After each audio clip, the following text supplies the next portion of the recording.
Meanwhile, the founder of the Movement for Change and presidential hopeful, Kyerematen, says he will review Ghana's anti-corruption legislation should he emerge victorious in the 2024 polls. Now, this comes at the back of heightened concerns about the country's stagnation on the Corruption Perception Index for the fourth consecutive time. Kyerematen, while addressing the Trades Union Congress as part of a stakeholder engagement, said his commitment to tackling the graft stemmed from his incorruptible nature. Citi News' Kyerematen provides further details. Despite efforts to tackle the corruption menace, Ghana, for the fourth consecutive time, made zero progress on Transparency International's Corruption Perceptions Index. The World Bank estimates that bribery and other forms of corruption cost the country at least 5% of its annual gross domestic product, GDP. Addressing leaders of the Trades Union Congress in Accra, presidential hopeful Kyerematen outlined plans to address the canker should he win the 2024 polls.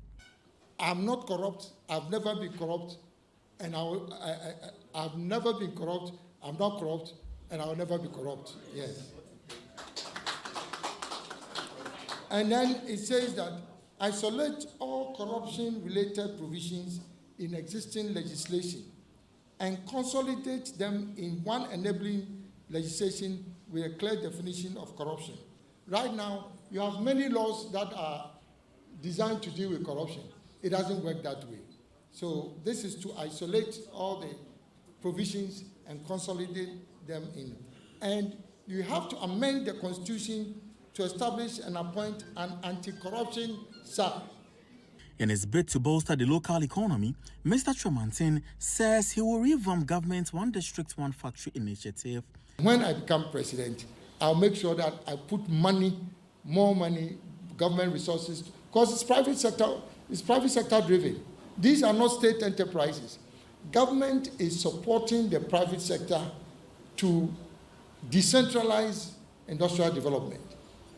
And that is the beauty of the One District, One Factory program. Additionally, Kyerematen outlined intentions to ensure a fixed exchange rate by way of stabilizing the local currency. 3, fix the exchange rate for the importation of strategic commodities below the prevailing foreign exchange market rate as a second forex window in order to reduce the pass-through effect of the depreciation of the local currency on strategic commodity prices. And please note these words and phrases carefully. There are commodities that are strategic,